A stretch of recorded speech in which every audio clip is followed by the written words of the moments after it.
Hey folks, Colin here from Sumthins Recording, and today I'm going to show you my best tip for getting a more even vocal before you even start mixing. Now this is day 2 of our 5-day pro vocal mixing series. We're doing 4 days of tips and tricks to get you better vocals, and then we're ending on day 5 with a live vocal mix breakdown. This is all in promotion of my new vocal mixing masterclass course, which you can get this week only for $15 off. At the end of the week, it goes back up to regular price.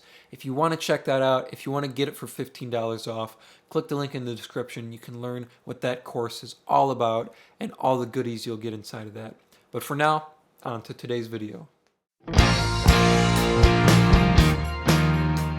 Okay, so today is not going to be as tedious as yesterday. We're not going to have to do a bunch of work all the way through our vocal. This one's going to be a quick tip to get you quick and efficient results. So there's 2 ways you can get your vocal more even before you start mixing.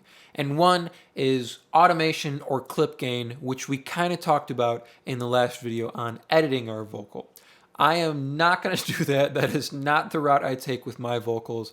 I actually add a little bit of compression onto the vocal recording. So this acts as the compressor that I would record through, but I don't record through a compressor because I'm 100% superstitious that something could go wrong while I'm recording. So I record a clean, raw vocal right into the system, right into my DAW, and then I add a little bit of compression on top of that to act as the compressor that I would record through. This is probably the most efficient way to do it if you are recording yourself. If you're at home recording yourself, it's very difficult to watch the compressor and set that right while you're the artist singing or performing. So what you can do is record in your clean, raw vocal, and you can save a version of that if you ever need to get back to it, and then you can add your compression on top, which is what we're going to do today. So I have a vocal that I've been working on. We did a live promo shoot in the studio, so this is actually a live tracked vocal. You'll hear the band and you'll hear the bleed in the background of this vocal. This is the raw edited vocal. You can see we've got the fades, we've got our cuts in place to make sure our vocal is good and that everything is edited, and we got rid of as much of the bleed as possible for these vocal parts. What we're going to do next is add on a little bit of compression to even out this vocal before we hit the mixing stage. So you can see there's some parts, there's verses and bridges that are quieter than the choruses or the big endings of the song, and we have some lines that pop out in our verses that are a lot louder than the rest of the vocal.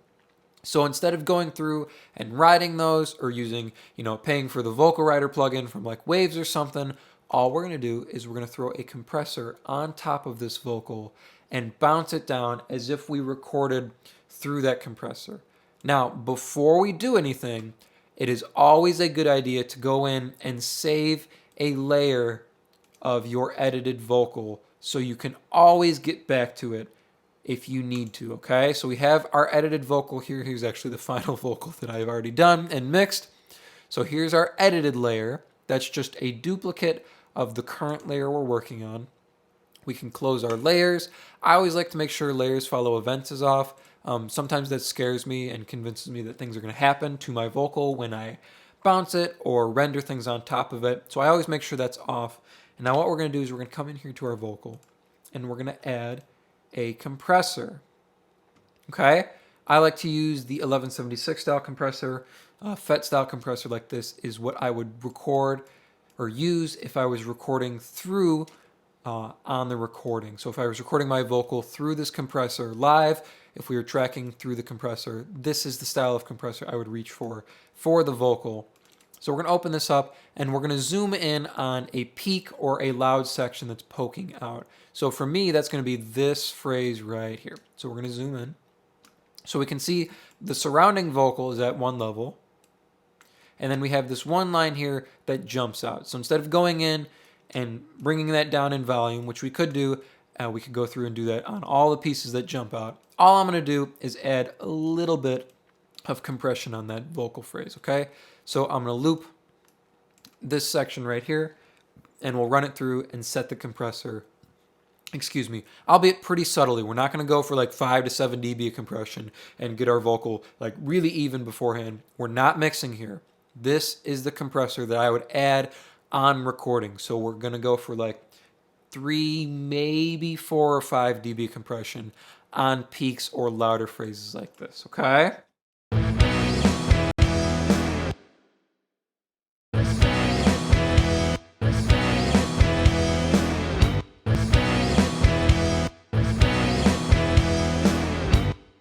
Okay, we got our compression set. We're going at about negative 3 dB compression or 3 dB compression. Now we're going to bring our output gain back up so we are even. When I do that, I do like to solo up the vocal so I can hear it a little bit better.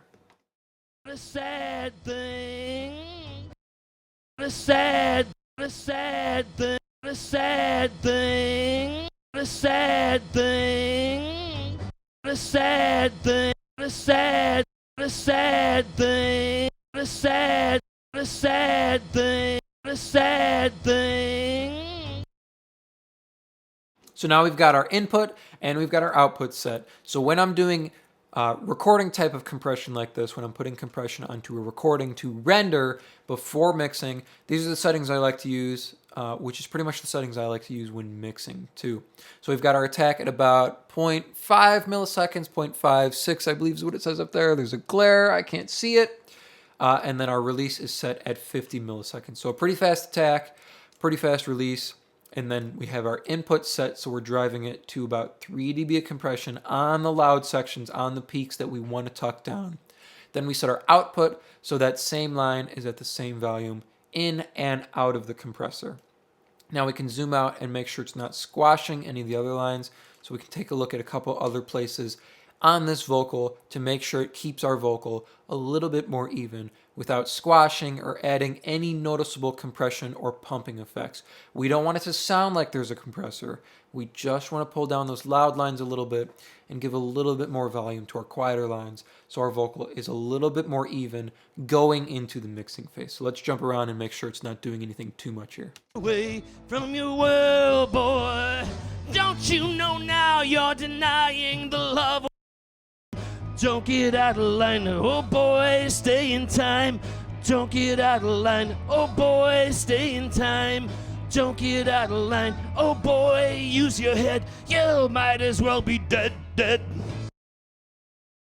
So things are sounding good there. We're doing just a little bit over 3 dB of compression, maybe 3 or 4 dB. The only thing I did is I pumped up the high pass filter so we're not getting all those lows of a dynamic microphone in a live performance feeding into the compressor. That might change things a little bit, so let's take a listen one more time. Don't get out of line, oh boy, stay in time. Don't get out of line, oh boy, stay in time. Don't get out of line, oh boy, stay in time. Don't get out of line. Yeah, that helped us a little bit. You can hear with a dynamic microphone like this, he's a lot closer than he would be with a studio type condenser microphone. So we want to take care of a little bit of that proximity effect by rolling up the high pass, even if it's just at 40 hertz like this, so we don't have those low air blasts or low tones going into our compressor. That will work the compressor too hard, and we don't want to hear that. So now that we've got our compressor set, what you want to do with your edited vocal, we'll make sure our fades are in going into our vocal. And why am I taking so long to zoom? Coming out of our vocal as well. So you want to make sure you had clean fades on all your edits before we bounce. So what we're going to do is we're going to bounce this vocal to one solid vocal. So we're going to highlight it, merge our events, which is G inside of Studio One, and then Control B to bounce it to one solid vocal. Now what we're going to do is we're going to add this compressor on top and bounce through it like we would record through it. So the way you can do that inside of Studio One is if you select your track, you can come up to the eye, the inspector window, and you can enable event effects. So now we're going to drag this compressor down to our event effects. So this is going to print onto our vocal track. So it will act as if we recorded this vocal through this compressor. But instead of recording through it and, having to see, oh, did it work? Did it not? Oh, we have to try it again. The compressor was too much. We don't have any mistakes here. We've tested our compressor. We've looked through a couple different sections, and we've made sure we have our input and output set correctly. and we have a layer of the clean vocal saved beforehand. So no mistakes are being made here, and if any are, we can always go back to our clean layer underneath, okay? So fail safes are in place. Now we can render this compressor on top of our vocal.